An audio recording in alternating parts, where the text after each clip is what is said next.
Hello, hello, and welcome to the PVA Nightly Rundown. I'm your host, Luke Crofts, as always. Let me get rid of some things here. Still set up for the 24-hour stream. Hope everybody is doing fantastic on this lovely Monday evening, as lovely as a Monday evening can get. There we go. Perfect. Gotta get my alerts up too. Guys, I'm all kinds of disheveled and frazzled. Finally back to our normal grind. We had a chance to do our 24-hour stream over the weekend, which was fan-freaking-tastic, to say the least.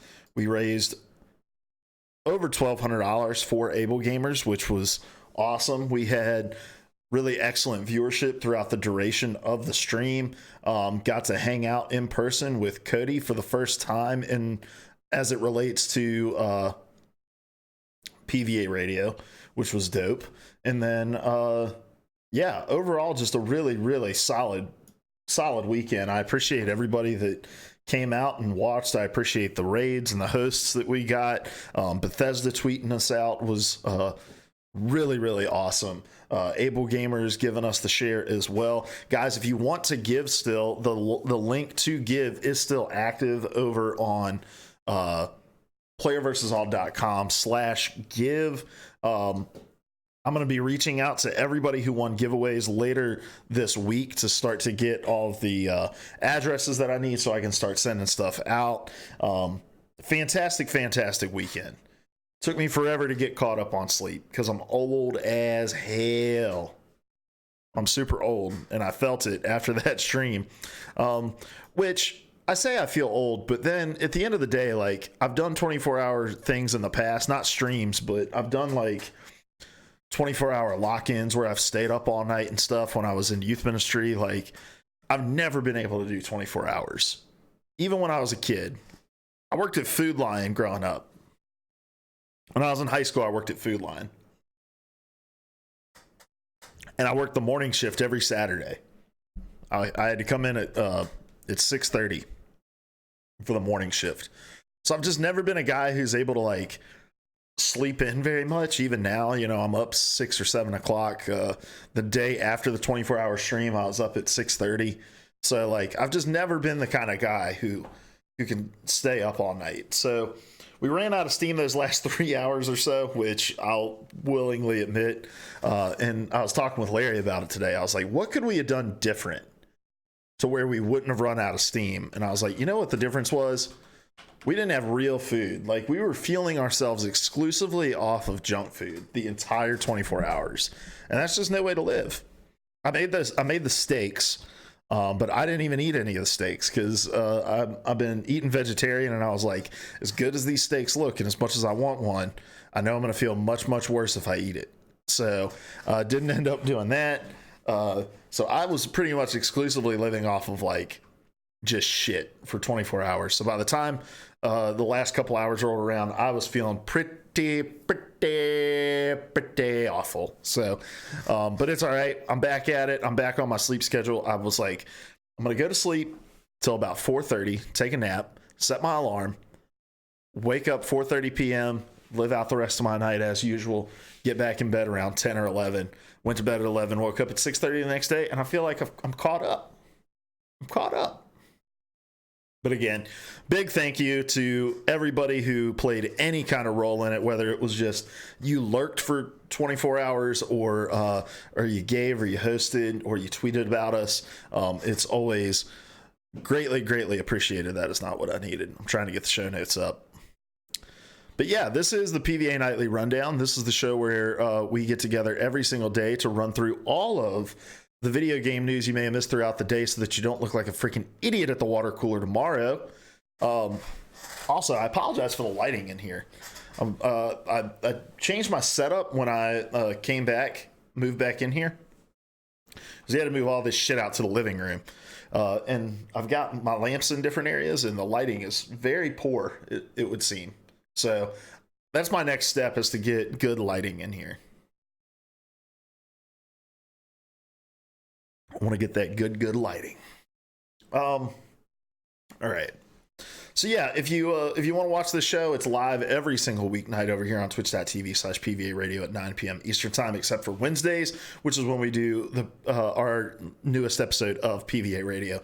New episode of PVA Radio is available on podcast services and YouTube. You can go check that out. We had really good conversations about gaming subscriptions. We had good conversations about the great article that we memed on last week about Fortnite and Fortnite.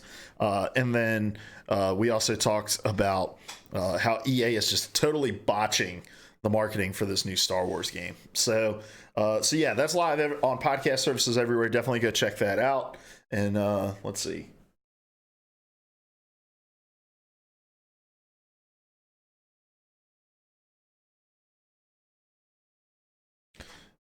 Nice. Just wanted to play that little alert because I love it. Player 3 podcast. That's actually my alt account. I won't lie. All right, guys. I need to get this pulled up this week in games from Kotaku. Let's see what's come out this week, guys, because that's enough housekeeping for us. It's time to get into it. You came here to be informed, not to be sold to. And I'm a man of the people. That's why they call me King Croft. They don't call me King Croft. They should, though.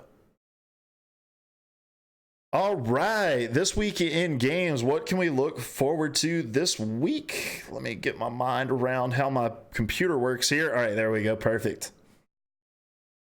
Why won't this let me drag it? Well, that's good. Okay. So releasing today, July 1st, we have Redneck Skeet Shooting for Switch, Raven's Guard Arena for PC, Fairy Tale Solitaire Red Riding Hood on PC and Mac, Hangman on PC, and Boom Boom Bovine on PC and Mac. All right, we got to look up. First of all, I got to figure out why that's not letting me move this chat window, because that's going to drive me crazy. There we go. Perfect. All right. I gotta look up this Redneck Skeet Shooting game for Switch. So let's head over to the good YouTubes. And let's Redneck Skeet Shooting Switch.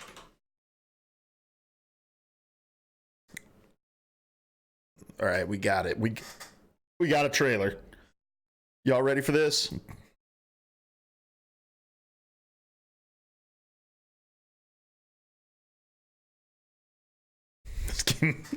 This game looks so stupid. What is this?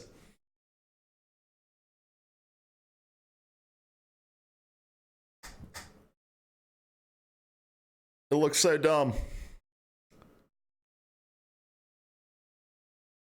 It looks like a mobile game. That's got to be a mobile game that's been ported over to Switch, right? It has to be. But if you want to try that out, it's out right now. For the low price of $50. Actually, I have no idea. No idea how much it costs. Also, we changed the monitor setup. No more giant vertical monitor. I can't show you because my cord's too taut. No more gigantic vertical monitor, though. We're in a horizontal orientation to maximize my neck strain so that I'm not doing that the whole time. All right, so those are your games that are releasing today. Let's move on. We got actually quite a bit of ground to cover as far as news goes. I'm a little behind. I was trying to catch up on a bunch of stuff. I ended up guest hosting on Project Esports today, so make sure you check out that episode going live on podcast services everywhere tomorrow morning. So I was kind of scrambling to get news together here at the end of the day, but I still think we got most of it, if not all of it, that we need to cover. If I missed anything, you can drop it to me in our Discord, !Discord, or you can just let me know the news that I missed in the chat. First item on the list. Sony is looking to acquire some new studios. This is from Robert Ramsey over at pushsquare.com. It says, over the weekend, news broke that Sony is looking to double down on its philosophy of producing high-quality PlayStation-exclusive titles with the PlayStation 5. With the next gen console supposedly set to launch in late 2020, you can bet the Japanese giant is incredibly busy behind the scenes, no doubt preparing itself for the important years ahead. And now a report from Japanese publication Nikkei, as translated by Gamatsu, says that Sony is considering the acquisition of game development companies. In other words, it could be looking to broaden its already impressive team of first-party studios. This all comes from President and CEO Jim Ryan, who believes that, quote, content is more important than ever before. End quote. When you look at the PlayStation 4's list of exclusive games and their commercial success, it's hard to disagree. So Sony is in the market for new studios, and this should come as no surprise. I think these big game developers or these big like console makers are always on the hunt for new talent, and I think it's more a matter of how much are those efforts ramping up and how serious are they about acquiring these studios, because obviously they're constantly looking to increase the talent pool around that's under their umbrella. And so this got me thinking, right? Who are some of the studios that we could see Sony starting to bring into the fold to make first party exclusives? And look, they need to make parallel moves because Xbox is making really big moves in terms of studio acquisitions as well, and whatever not coalition the initiative is, they're big studios. So it makes sense that Sony would want to make these moves. So I put together just a little list of studios that I think that we could see Sony potentially try to acquire. The first, I think, would be Insomniac. I think that it's a far-fetched idea at the same time as it is a natural idea, right? Insomniac had their single most successful game in Spider-Man releasing. The reason that they are able to even make that game is because of Sony's involvement in it. And so I think that right now would be a great time for Sony to broach the conversation about bringing them under the umbrella. Insomniac has historically been a studio that has been pretty platform agnostic. We've seen them release exclusive games on other consoles as well. Even going back, even as in this generation, we saw them put Sunset Overdrive out on as an Xbox One exclusive. So I think that it's far-fetched in the sense that just historically what Insomniac has been willing to do and what partnerships they've been willing to enter into. But at the same time, the time is right for Sony to try to broach that conversation. Like, look, if you partner with us, we're going to give you all the resources in the world to make the next Spider-Man great. And we're going to continue to pour resources into you to make all your future releases, even when you start venturing back into original IP successful. I don't know what a deal like that would look like, especially given the fact that they have so many different, they don't control a number of the IP that they've historically worked on. But yeah, I think it could be a really natural kind of a natural fit, right? The other, some other studios, I think it would really make sense for them to talk with Kojima. About Kojima Productions, because as much as it seems like Kojima Productions is a Sony first party Sony first party studio, they aren't, right? Death Stranding is likely coming out on PC. They are an independent developer who has a publishing deal with Sony for Death Stranding, and so I think it would make sense for. And I think that they would have to try to broker this deal after Death Stranding. See how Death Stranding is accepted. But I think that there's a lot of things that make sense here. Number one, the existing exclusivity, right? Number two, I think one of the biggest hangups and people wanting to get in bed with Kojima back in the Metal Gear days was just how long it took for them to spin up Metal Gear games. And how bloated those development processes are. But we're looking at this game coming out in November after only a few years in production. Now, look, the conversation surrounding it seems like it's lasted a decade. But for all intents and purposes, that game has not taken very long to spin up. Especially when you think that 3 years ago, they were still like shopping for an engine for the game. And so if they can put out a really, really quality masterpiece of a game in the short amount of time that it took them to make Death Stranding, why would Sony not want to enter into that kind of partnership? Another one that I think would be make a lot of sense would be Supermassive.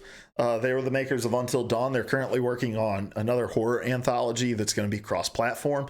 But Until Dawn was a little bit of a passion project that I think had all the makings of a game that needed to be axed at one point or another. So you may not know this, Until Dawn was actually a PlayStation 3 game originally designed to take advantage of the PlayStation Move peripherals.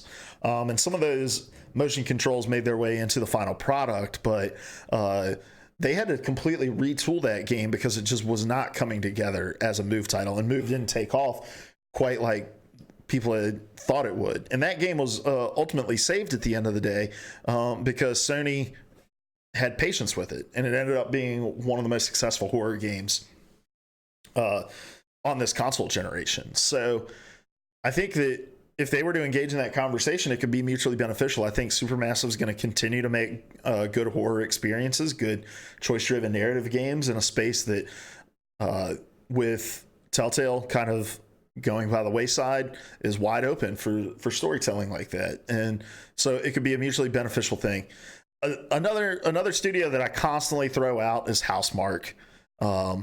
And this is a studio that has made a lot of like top-down two-dimensional shooters and a lot of arcade-style games. And I just think Housemarque is quirky enough to really fit into Sony's ecosystem, can really add some diversity to a portfolio that I think, while games have been masterpieces, they've all kind of looked the same.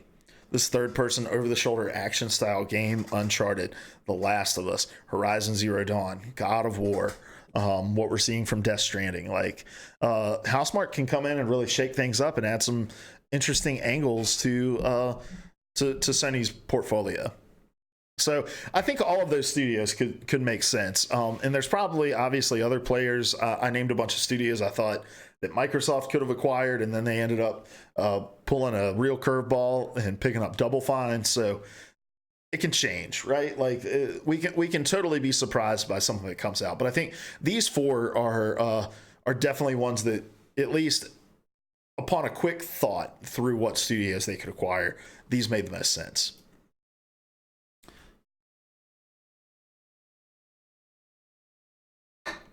Next item on the list. Remedy now owns the publishing rights to Alan Wake. This is from Kirk McKeon over at VG247. It says, Control developer Remedy Entertainment just earned its royalties for previously published games, including Alan Wake. The Finnish company earned 2.5 million euros in royalties, as posted on Global Newswire today. Remedy plans to invest this cash into developing new games. Remedy is currently working on a mind-bending action game, Control, as well as the story mode for Crossfire X. The company plans to keep making single-player games in the future. In an interview with VG247 earlier this year, Remedy said it was working on Alan Wake 2, but things didn't pan out. The publishing rights for Alan Wake have now been reverted to Remedy, so Alan Wake 2 is now a real possibility once again. At that time, Remedy said it owned the IP rights, but, quote, it's never quite as simple as that, end quote. Perhaps it is now. So, yeah. First of all, as I like to do, shame on VG247 for really burying the lead there.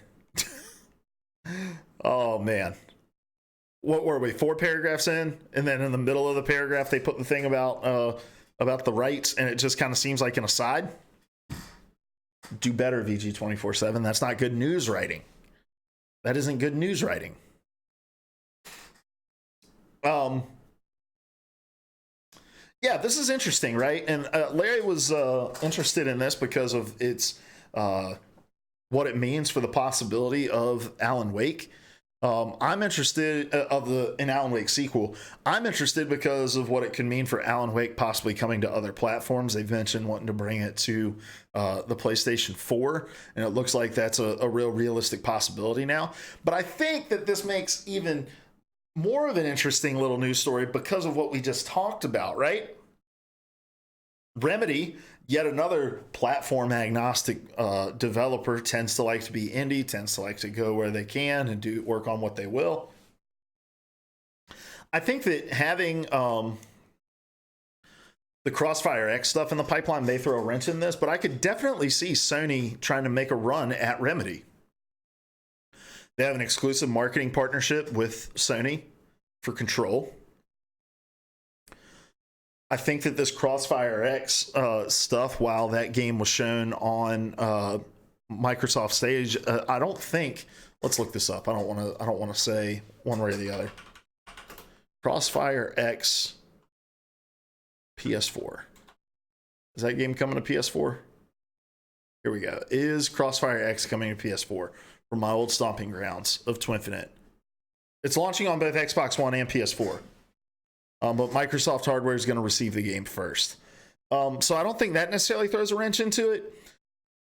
I think that this Alan Wake thing brings one of their biggest IP back into their own control, and if they can transfer that control and broker a good partnership with Sony, I think that they could definitely do something like that and make it work. But again, historically, Remedy has liked to stay out of the. They've liked to stay in the middle of it and taking advantage of partnerships as they come along. So maybe it won't happen, but I think that Remedy becomes a chip that can be put into play because of the fact that they own Alan Wake now. All right.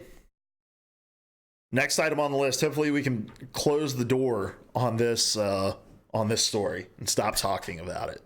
This is from Nick Slatt over at The Verge. It says DrDisrespect breaks character to apologize over Twitch ban incident. So just a quick recap. DrDisrespect attended E3 2019 in character and went and did an IRL stream in a public bathroom at the E3 venue. He was immediately banned from Twitch. His E3 pass was revoked. His credentials were revoked, and he was kicked out. He stayed out of Twitch for 2 weeks. He was banned from Twitch for 2 weeks. Was reinstated late last week, and is planning on a full return on July 8th. But he broke character, and he issued this full statement. And I do think it's worth us reading this for the most part. So this is from his name is Guy Beam or Beam. He broke character to talk about DrDisrespect, and I have feelings on this, but we'll save that. Here's what it says, quote, "I'd like to talk about DrDisrespect's Twitch ban from E3. This is my first IRL stream as the doc, and if it's not obvious by now, one of the things I try to stay true with is authenticity. Real life personas are so difficult to pull off, especially in today's society. Doc is edgy, highly opinionated, cocky, etc., and that certainly adds to the difficulty in staying authentic without offending anyone on a deeper personal level.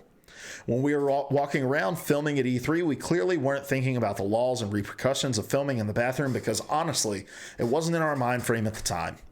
We were sort of all in with the Doc live stream experience and capturing the E3 event through the character. We were so into the E3 IRL journey that we became a little blind in what's okay and what's not okay. We had no ill intentions, and I feel that was pretty obvious if you watch the entire thing. We wanted to capture an adventure. Unfortunately, we took that adventure into the wrong areas, unaware of the legalities surrounding it. On behalf of the DrDisrespect brand, I apologize for this. I've sat down and absorbed a lot of opinions on the incident and the aftermath. I think those that have followed me for years outside of the character, even before Twitch, know what kind of person I am. I have an incredible support system from family, friends, business partners, community, and following. I'm very lucky to be considered an influential person in this entertainment space. Believe me, I don't take it for granted. We are working on a lot of things that take time that will hopefully continue to elevate the brand and gaming entertainment as a whole into the mainstream space. I have a ruthless passion for creativity, for entertaining people, making people laugh, growing Twitch tools and tech. This incident was a step back, but like anything, we learn, become stronger, and move forward. If you follow the brand or myself, I hope you continue to stay with me on this vision. All right, guys. I've been very vocal about this incident and my thoughts on it. I think regardless of whether or not he was thinking or not, that what he did was completely boneheaded, and that as one of the biggest personalities on Twitch, he has a responsibility to think more fully through things before he decides to do them. And this apology does nothing to bring Doc back into the good graces of me, because he stepped out of character, and it wasn't that he stepped out of character in order to. He's done this before and with incidents in the past, and it's harbored a lot of goodwill with people, and because he does it to be authentic. Whereas I feel like this time he stepped out of character to talk about Doc as if Doc is some separate entity from himself, and that he is not bound to the decisions that Doc makes. And so this whole idea that like, oh man, the Doc persona, he's edgy, he's highly opinionated, he's cocky, and man, he just did a boneheaded thing. And he sounded, in this quote, he sounds like a PR representative talking on behalf of their client. Like a spokesperson talking on behalf of a politician. Like, oh, we understand the senator did this and that, and you have to know, the senator doesn't mean to offend, and on behalf of the senator, we apologize. Like, and even in that, when it is legitimately two separate people, it comes across as fake, right? And so for this guy to go on and talk about the character that he has created, this toxic character, this super macho character who's, like you said, edgy, highly opinionated, cocky, like, to talk about this guy as if he is something totally and wholly separate from himself boggles my mind.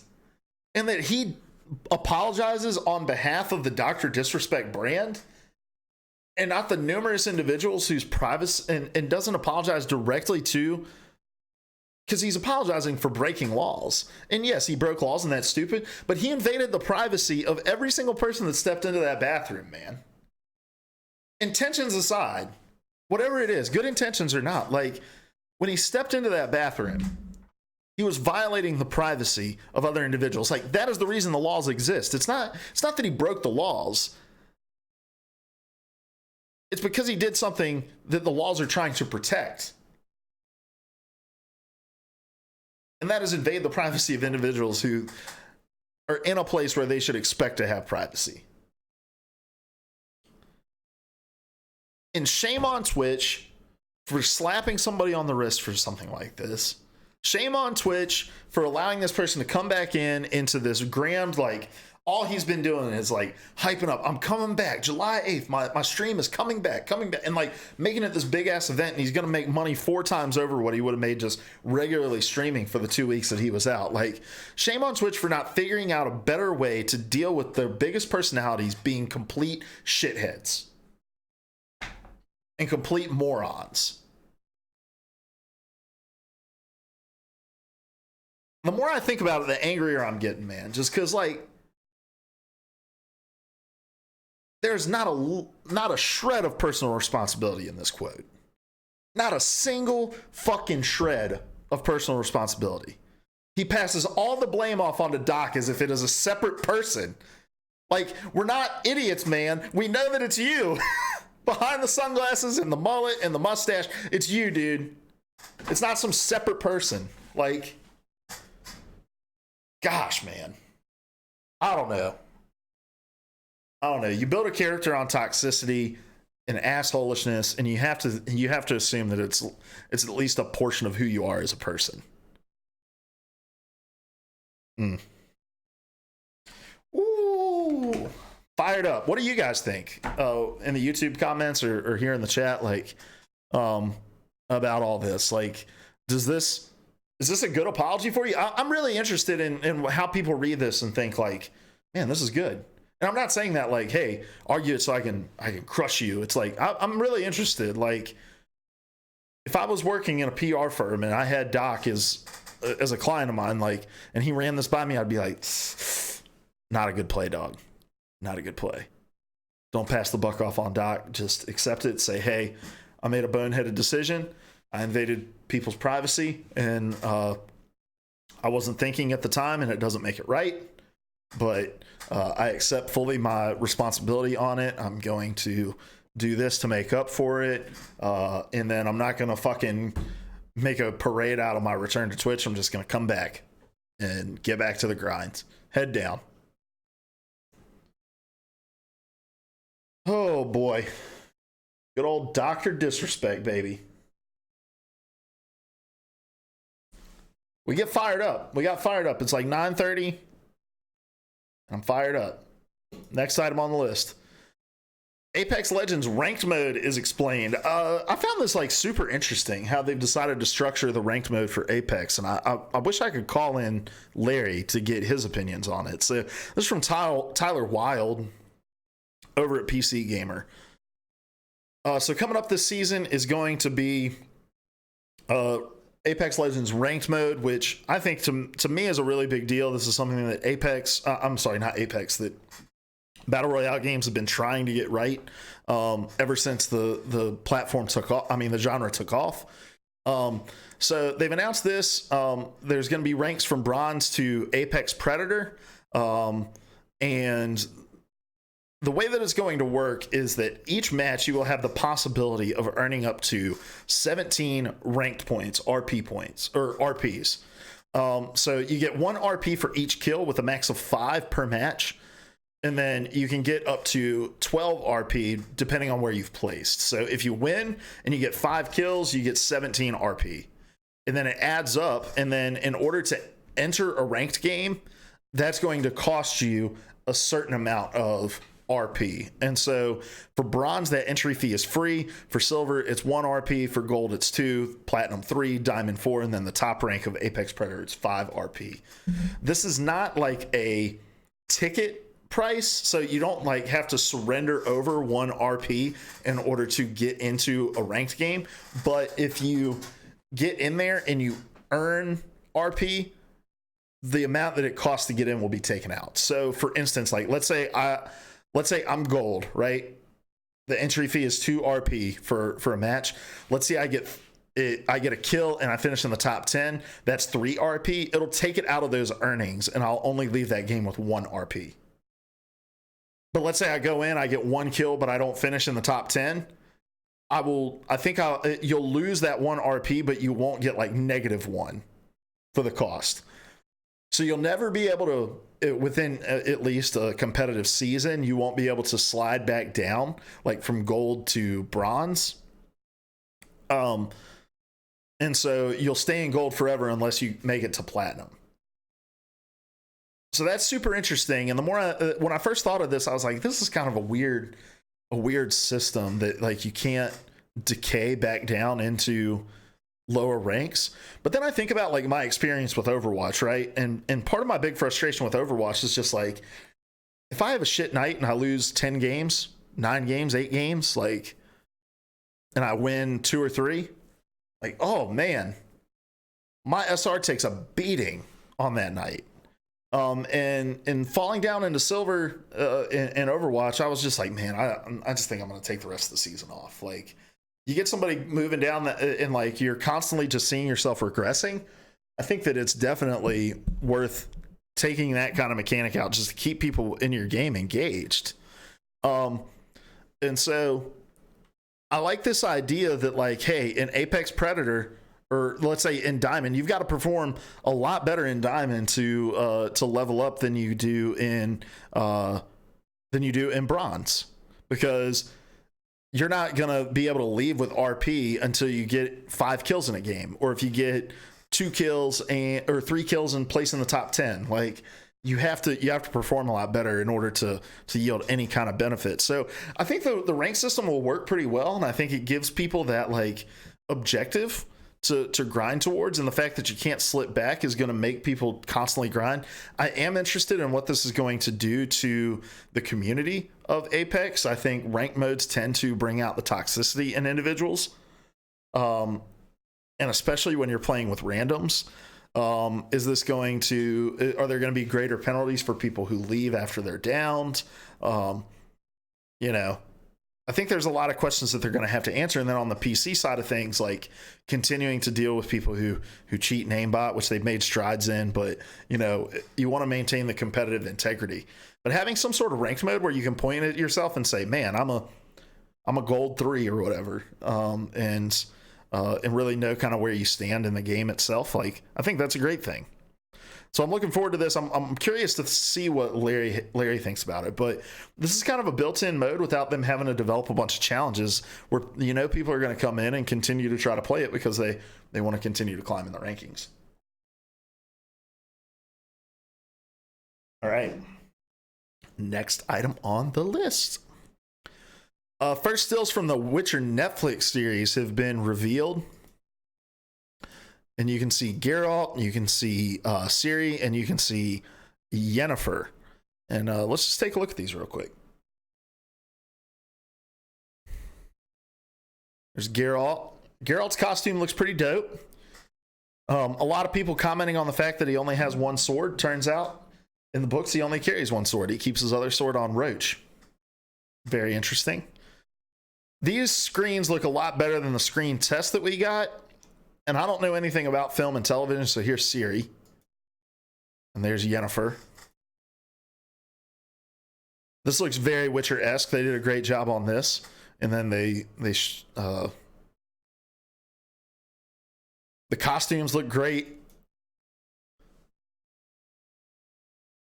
And then there's these sigils. I don't really know what the sigils are, but these stills look really cool. And I think that this series can be really good. But I think that these images speak to an issue that I think that this movie, I'm all tongue-tied tonight, guys, that I think this series is going to have. I think that a lot of people got up in arms immediately when they saw that Geralt only had one sword. And it took book readers swooping in and saying, well, that's actually how it is in the books. He only carries the one sword. He keeps the other on Roach. And so,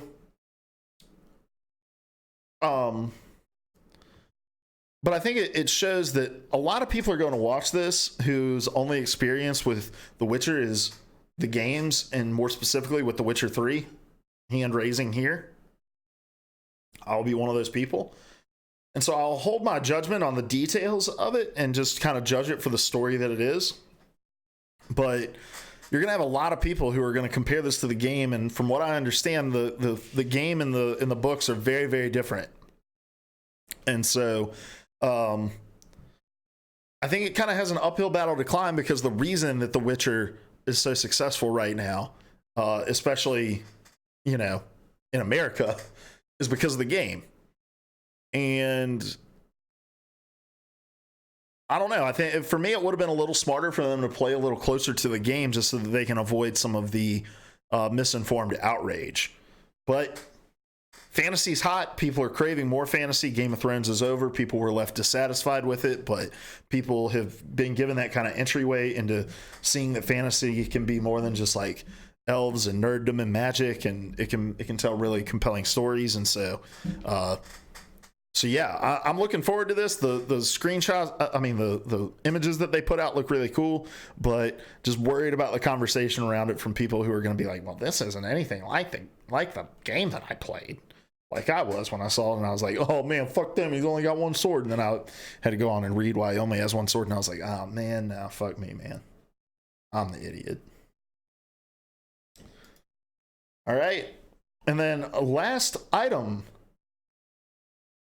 Talked about the same with my friend from work about how you think that they should have played it closer to the game, or how you think that it's just going to be an uphill battle because of the game, Mad Brock.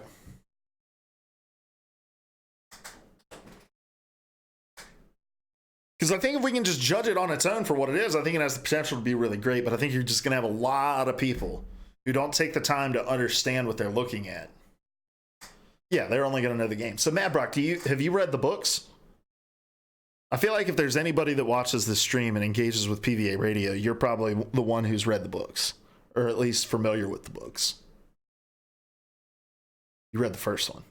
I've heard it's a little hard to read because it's not originally written in English, right? It's translated.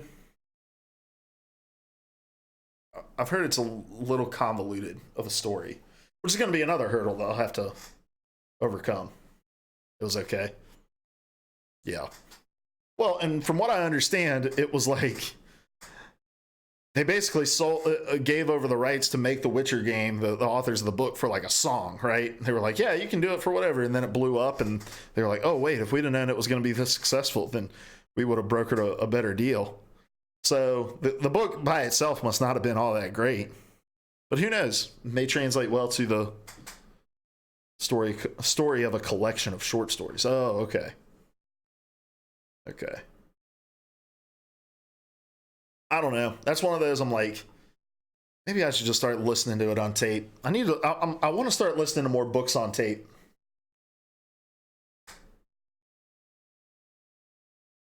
Hard to describe with text. Yeah. I'll have to check it out. At least a part of it before the series comes out, just so I can at least be one of the smug guys being like, well, look at you. You don't know anything. You're comparing this to the game. Because I didn't get on that train with Game of Thrones. I own all the books, but just never got around to reading them all. Last item on the list.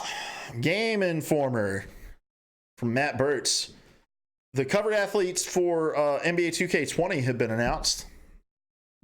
And for the standard version and like the digital deluxe version, it's going to be Anthony Davis, brand new Lakers center. And then for the Legend Edition, Dwayne Wade. Look how dope that cover is, dude. Look at that.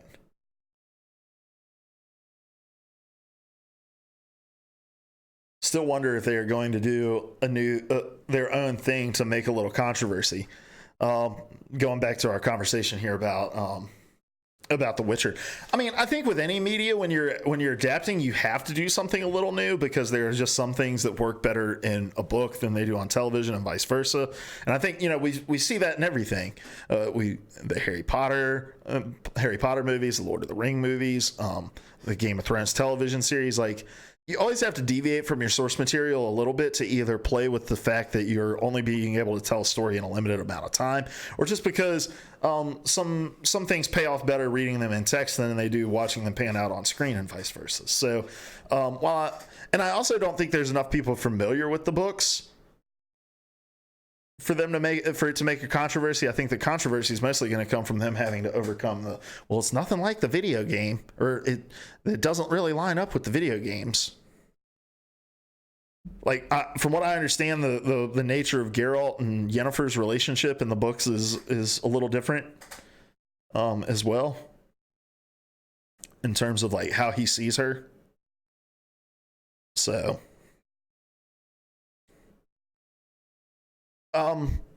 coming back to this, I am all about this, like, Miami Vice outrage from gamers. Like, that's part of their play. Like, man, if we can churn up some dissatisfaction among gamers, then we're going to get a lot of publicity from people talking about this, and people are going to check us out. I can see that. That's a chess move play, 3D chess. But I definitely think it's possible. So yeah, I'm a big NBA fan. I'm also a big fan of cool jerseys and cool color schemes. The Florida Mayhem have actually adopted this color scheme as well for their alternate jerseys. And so I am not going to spend $100 on the Legend Edition because I don't play like the My Career or use the virtual currency that's made up. But damn it if I wouldn't want to download this cover and use it in my game if I still bought these games physically. Because that's dope. That's maybe my favorite sports video game cover of all time. Of all time. Can we make this bigger? We can't. I can do this. Hit you with this. There you go. I'll accept the cookies as well. That's a sweet cover, guys. Awesome. Cool, guys. Well, that's all I have for today. I actually did not have enough time to put together my terrible takes of today's terrible takes, just because I was swamped at work, and then I guest hosted on Project Esports. And because I guest hosted on Project Esports, I'm actually not going to stick around to play a game tonight because I really haven't seen my wife like all day. So I'm going to go and sit out in the living room with her and then go to bed because I have to be up early. But as always, appreciate you guys watching. I appreciate you stopping by for the 24-hour stream if you were one of the people who was kind enough to do that.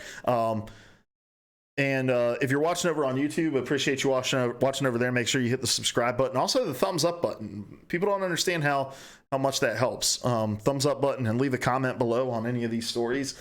Tomorrow, we're coming back full schedule. We're going to get back to the daily rundown. We're going to have today's terrible takes. We're going to play a game.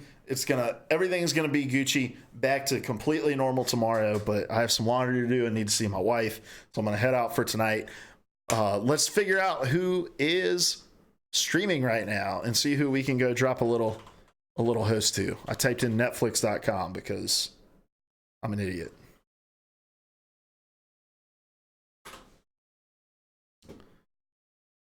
And we're probably just going to drop a host on somebody.